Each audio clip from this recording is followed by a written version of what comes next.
Well, many of us, aren't we, are worried about the financial implications of the lockdown, the loss of jobs, the loss of income. Can we pay our mortgage? When will our employer pay us our wage subsidy? We're going to talk with the Retirement Commissioner, Jane Wrightson. She's on the line now. Good afternoon to you, Jane. Great to have you on the program. Hi, Carly. Great to be here, thank you. On a very wet Wellington afternoon. Is that an excuse to binge watch something or listen to some radio or pick up a book, or what are you doing? Any minute now. I've been doing some shameless solo boogieing to bad 70s music this morning, which is in the middle of a workout, and that's made me terribly perky. I absolutely love that. That is brilliant. We've got to keep hopeful in these times when there's so much hardship and predicted hardship going on. Many people in our communities are facing financial hardship with the loss of jobs, loss of income, all that kind of stuff. Where on earth can we go to get reputable advice that's not going to cost us money? Because, you know, there's plenty of financial literacy programs that cost you money at the moment. That's right, and there's two really key sources that people need to be looking at now as they breathe, because the first message from all of us is don't panic. Really fast decision-making in this space is really bad because you'll generally pick the wrong thing to do as you panic.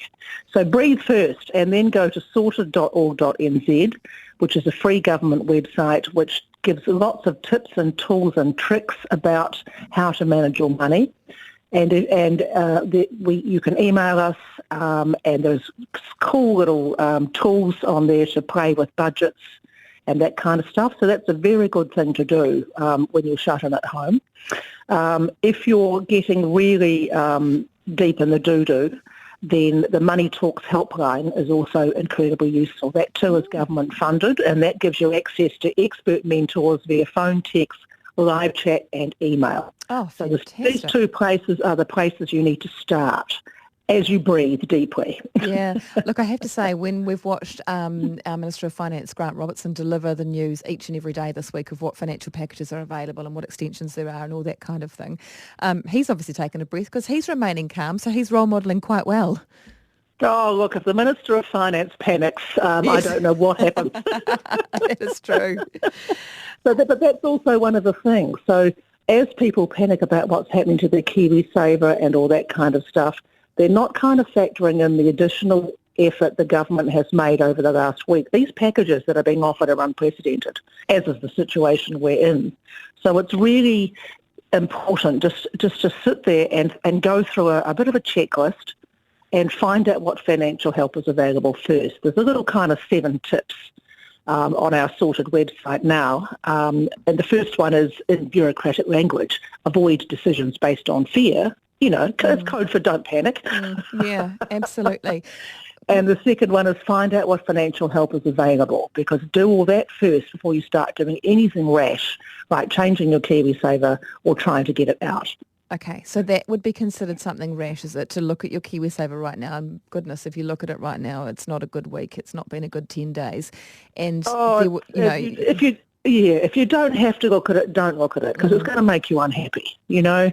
And the thing is, KiwiSaver is an investment scheme, not a saving scheme. So people have been contacting us saying people are taking money out of my KiwiSaver. And the answer is there's a difference between savings and investment, and this is investment. So it will go up and down. Yeah, we're used to seeing it go up. It's been going up for, consecutively for so long. 10 years of going up, and we've got a bit kind of blasé about that. So, if you're really worried, the first question really is, when do you need the money? Because if you don't need the money within, say, 5 years, leave it. Or consult an advisor and say, should I shift some of my money from, say, balanced to conservative or all that kind of stuff? But don't do it on your own. Yeah, okay. Talk to an advisor. Okay. And the whole thing about KiwiSaver, generally speaking, is set it and forget it. That's exactly right. What about, there was some good news this week. If you log on and you've got a revolving loan or something that's on a floating rate at the moment, that, for me, had dropped down to 3.05%. The banks are passing those OCR rates on, so money is not costing us as much to have at the moment, to borrow at the moment. Well, that's right. There were historic interest lows. There's no question about that. So borrowing, it's called. For people who are living off interest or fixed income, it's just a bit tougher, of course. Yeah. Absolutely. What about the idea of taking a mortgage holiday? Is that because that's something that's being offered now and you can apply for it now on your bank's website, not on the phone. You have to fill in a form on your bank's homepage. Is that a rash decision, or if you're not sure about your work situation, is it good to get that underway now just in case, and then maybe still keep the levels that you've got going while you can? Yeah, again, you really should talk to somebody before you do that. A mortgage holiday sounds good, but what it means is that you're simply deferring interest. So they're saying you don't have to pay, but interest will still be charged, and probably your mortgage will be extended and you'll be paying at the end. So again, it's a technique if you need to access the money now and take that off your mortgage payment, but it's not one of the first steps you do. Only if you need to is the answer. And talk to your bank and get them to explain what it means and if there are other options available to you. Are you in a position to say if you are happy with how the banks are performing at the moment, with what they're doing and their connection with their customers?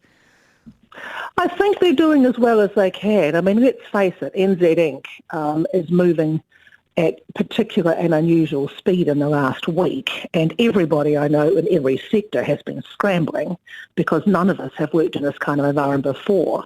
And I haven't yet seen anything I would mark as bad behaviour, and especially not from the institutions. The reason we put out a note this week saying please look at sorted and please talk to Money Talks and those kind of things is that we're more worried about things like the third tier lenders, you know, the loan sharks who will get in early, get in fast and be terribly friendly because their access to their money is really simple. It's way better to talk to your institution or your bank first. Yeah. That is such a great reminder that those so-called loan sharks out there will be circling. And if you are going through tough times, call the people at Sorted, call the people at Money Talks first. Do you want to give us a reminder of the phone number and the website, Jane? It's sorted.org.nz. And the number is on. We don't take phone calls, but we will respond by email or social media. And Money Talks, the site is moneytalks.co.nz, and the 0800 number is 0800 345 123, or you can text 4029.